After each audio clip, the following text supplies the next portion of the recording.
گنجائش ہے، یعنی ہر شے کا حل ہے۔ اور میں نے کہا یار اب عمرہ کرنے جاتے وقت بھی بندہ دھوکہ دے کے جائے، اللہ کے گھر جاتے وقت بھی اس طرح کی حرکت کرے، کیا حال ہو گیا؟ ہر چیز کا لوگوں نے حل نکال لیا، ہر چیز کا لوگوں نے سٹائل بنا لی۔ ایسا نہ کریں، یہ درست نہیں۔ احمد رفو کر کہنے لگا اس طرح سیوں گا کہ پھاڑنے والے کو بھی پتہ نہیں ہوگا، پیسے لے یار تو سی دے۔ اس نے سی دی، اگلے شام ہی لا کے بچھا دیا گدا۔ تیسرے دن بادشاہ سلامت آئے، آ کے پہلی نظر گدے پہ ڈالی، اس نے بلایا سب ملازمین کو، کہا کس نے سیا ہے؟ کہا جناب کیا ہوا؟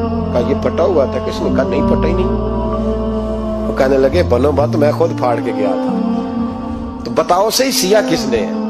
کہا جناب آپ پھاڑ کے گئے تھے تو بتایا کیوں نہیں؟ فرمانے لگے اسی لیے تو بتایا نہیں تھا کہ تم خود تحقیق کر لو، بلاؤ بتاؤ سیا کس نے۔ تو بلا لیا، احمد رفو گھر آ گیا، اس کو جب بلا کے سامنے بادشاہ کھڑا کیا، کہا بھائی تم نے سیا ہے؟ کہنے لگا حضور آپ کے سارے ملازم اکٹھے ہو کے آئے تھے، میری غلطی کوئی نہیں۔ کہا نہیں یار تو بڑا کاریگر ہے، میں نے اپنے ہاتھ سے پھاڑا تھا پر مجھے بھی نہیں پتا چل رہا کہاں سے پھٹا تھا۔ اچھا یہ بتا یہ تھیلی جو ہے یہ بھی تو نے سی تھی؟ اس نے کہا جی آپ کے خادم کا ہی کارنامہ ہے، وہ فلانے علاقے کے قاضی صاحب آئے تھے، اس میں سے ہیرے نکال کے تو کھوٹے سکے بھرے تھے، تو مجھے بھی تھوڑا سا حصہ ملا تھا۔ محمود نے سارے گواہ بھی اکٹھے کر لیے، ثبوت بھی اکٹھے کر لیے۔ پھر قاضی کو بلایا، پہلے سارے ثبوت اور گواہ کیس حل کر لیا۔ پھر ہمارے ہاں یہ حال ہوتا ہے کہ مدعی 2-3 ہفتے کے بعد خود ہی ہاتھ باندھ جاتا ہے، کہتا تسی میری جان چھڈو، مجرم پھڑو پاوے نہ پڑو۔ وہ کہتا ہے مجھے معافی دو، میں رہا۔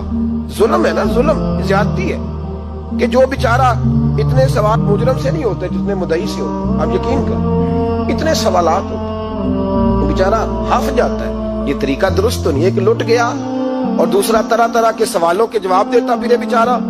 سارے ثبوت اکٹھے کر کے قاضی صاحب کو بلایا، تنہائی میں لے جا کے محمود غزنوی نے کہا قاضی صاحب آپ سے غلطی ہو گئی، غریب آدمی تھا وہ لٹ گیا ہے، اس نے تو بڑی مشکل سے کچھ ہیرے جمع کیے تھے اور اس کی کل کائنات تھی، تو آپ اس کا مال اسے دے دے بات کا۔ تو قاضی صاحب کہنے لگے آپ مجھ پہ الزام لگا رہے ہیں، سوال ہی نہیں پیدا ہوتا، آپ میری داڑھی دیکھیں، آپ میرا اعزاز دیکھیں، دنیا جانتی ہے میں اس طرح۔ قاضی صاحب انسان بھول ہی جاتا ہے، بندہ بھول جاتا ہے، غلطی ہوگی، مال نے کہا نہیں سبق۔ کہا میں تنہائی میں پوچھ رہا ہوں، میں اس وقت پوچھ رہا ہوں جب دوسرا موجود کوئی نہیں، آج توبہ کر لے، میں کچھ نہیں کہوں گا، تو میری زبان پہ اعتبار کر، تجھے پتا ہے میں جو کہتا ہوں اس پہ عمل بھی کرتا ہوں، باز آ جا۔ پر قاضی نے کہا نہیں میری غلطی کوئی نہیں۔ محمود نے پھر بڑے دربار میں بلا لیا، مجمع عام میں۔ مہلت کے دنوں میں جو توبہ کر لے وہ بچ جاتے ہیں، لیکن لوگ رسوائیوں کے دنوں میں پھر واپس لوٹتے ہیں اگلا گھر دیکھ کے، پھر حالات اور طرح کے ہو چکے ہوتے ہیں۔ جب بڑے دربار میں قاضی کو بلایا، بھائی تو مانتا ہے کہ نہیں؟ اس نے کہا نہیں۔ تو کہا بلاؤ احمد رفو گر۔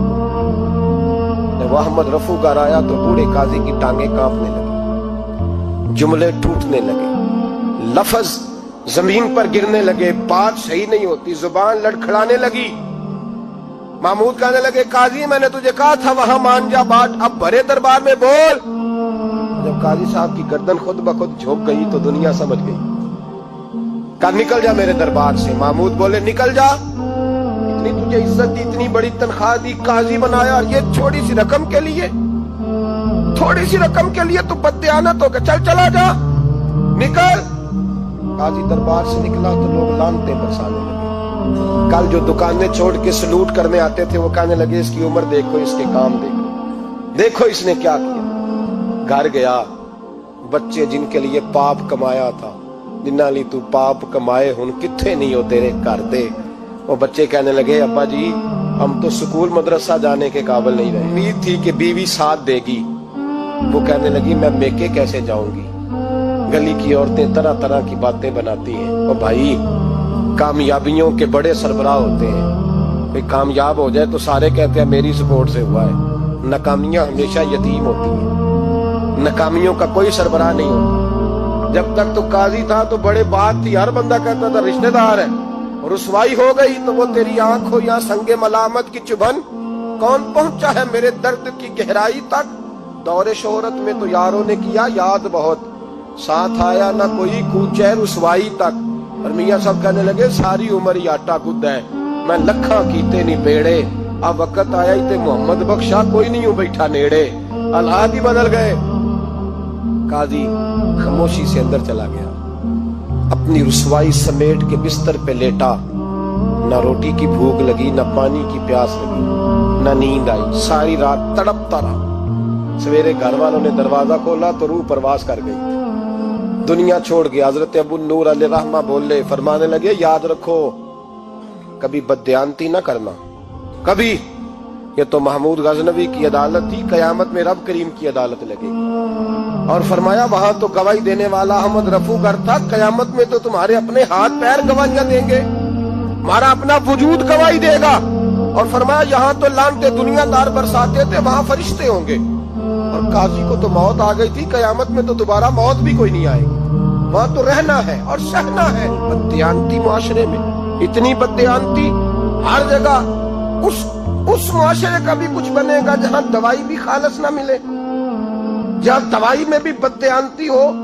لوگ اپنے بچے کو آکسفورڈ یونیورسٹی میں پڑھانے کے لیے غریبوں کے بچوں کے رگوں میں جو دوائی اتارے وہ بھی 2 نمبر۔